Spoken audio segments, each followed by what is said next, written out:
So you live in a post-apocalyptic era where there is no greenery to be seen besides in some form of virtual reality system. Everything is desert. When you go outside, you have to wear a respirator, which indicates that the air quality is pretty much non-existent. But on top of that as well, you have a barcode on your hand that needs to be scanned to accept packages or to be able to enter into certain buildings. Basically showcasing that the overall world that this series is taking place in is a dystopian future, very reminiscent of some books like maybe 1984, etc. And so let's just dive headfirst into Black Knight.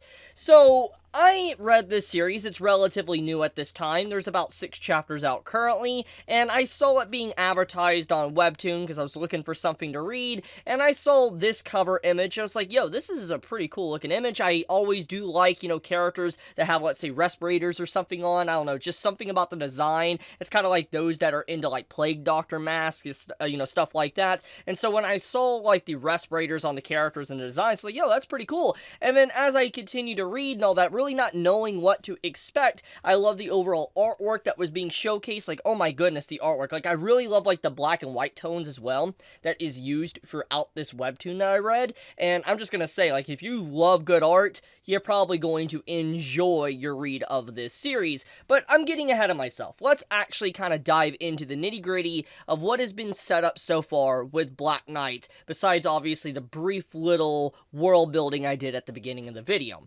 So our main female character is an individual that does not have a barcode on her hand, which indicates that she is not necessarily a citizen slash civilian in this world. She's not, say, barcoded, and she's not, kind of numbered to where they know what she's doing, where she's at, where she lives, etc. She's someone that is considered like a savage slash refugee, someone that has pretty much no rights in this society, which is pretty messed up. Now, we don't really, at this point in time, at least with how far I've read in the story, we don't know necessarily why the world is like this, why this is happening, etc. But all we do know that it's apparent that a lot of these individuals have probably been treated unfairly. They have been kind of outcasted, thrown out and all that, and they just don't have any rights whatsoever.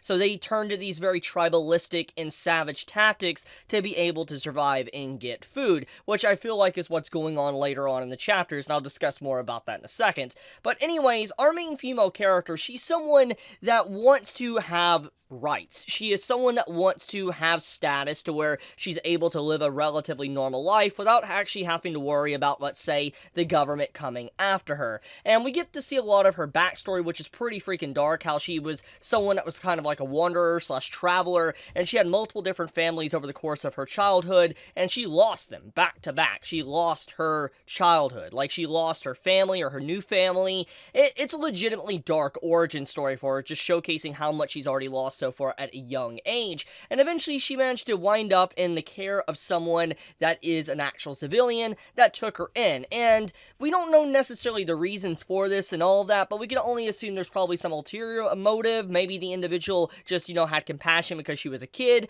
Whatever the case may be, we don't actually have those details yet. But there is a big point to talk about. The point is that because of how the world works, there's only one way for an individual that isn't barcoded, isn't classified as a civilian, to actually be able to have, rights. And that is to become pretty much an Amazon delivery driver. Yeah, I'm not even joking. Like, okay, so let's clarify that one. Pretty much, you have it to where there's these agents that go from door to door that are given, like, different districts, different cities, whatever, and they have to deliver these packages. And as I said at the beginning of this video, the packages aren't fully clarified what's in them. We can only take an educated guess that it's probably survival goods, like maybe food, it's electricity, maybe gas, oil, whatever. It's stuff basically to keep people living, breathing, not actually die. And once again, we don't know necessarily why, like, this is having to be done, why these packages had to be given in the first place, because we don't really know the full extent of the world and why the respirators truly need to be put on outside. Whatever the case may be, when someone goes outside and then they have to come inside, like one of these agents knocks on the door, they actually have to have a cleanse. You literally see where the air cleansed them, kind of showcasing that there is definitely contamination that can stick to the clothes, maybe dust or whatever, something like that, so radiation maybe. So the question I start wondering is, okay, these respirators are obviously on, but they're obviously likely is probably something else going on besides just that. Is there genetic mutations? Is there weird supernatural creatures outside? Once again, that has yet to actually be elaborated on, but we can only assume that something has happened because obviously humanity isn't what it once was. Now, let's also back up once again for a second, and let's talk a little bit more about the delivery drivers. So the delivery drivers obviously are individuals that have to go out and deliver these goods, which is an incredibly dangerous job. As I've already established, there is like bandits, psychos, so to speak, outside in the wilderness and all that, and they're wanting to survive as well. And so obviously you have these caravans or, these trucks, so to speak, delivering goods. There's going to be individuals that want to attack said trucks to be able to get the goods from them, get food, whatever. And so it's all indicating that, this job really has a high risk. And it makes a lot of sense now why, if you, let's say, are not necessarily a civilian, you can become a delivery driver, because technically in their eyes you're more of expendable than anything else, because it's like you're eventually going to die because of just how difficult the job is. It's not something for the average person, so they don't have to worry about keeping you on payroll and saying, oh, you're actually a civilian even though you're not, all these different type of things. But let's actually get into that detail. So the main female character, she wants to become one of these delivery drivers,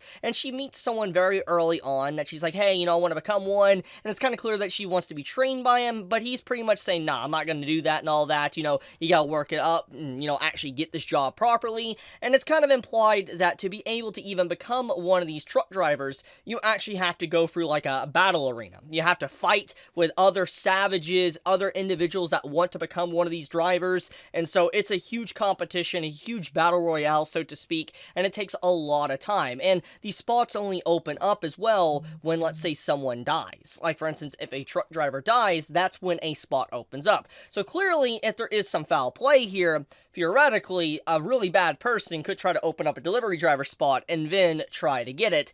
That is what theoretically could happen. But anyways, I would also like to comment on the character design of some of the characters. Like, this individual right here, like, I absolutely love his overall design. Like, his character expression and the way his eyes are drawn are just legitimately fascinating to me. I know not everybody's going to enjoy it, but I don't know, just something about the line work and the facial structure of some of these characters is really cool, and it really stands out from the normal webtoon series that I often see.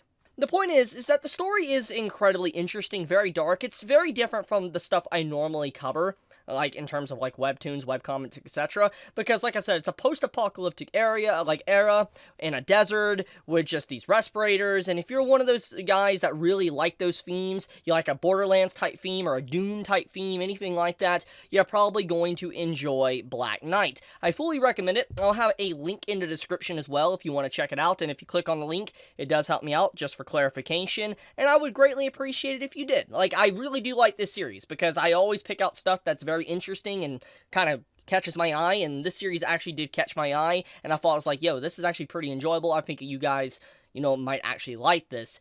But okay, I'm going to leave it at that. Thank you so much for watching. If you enjoy my content, please subscribe. It does help me out a lot. And with that, Chibi out.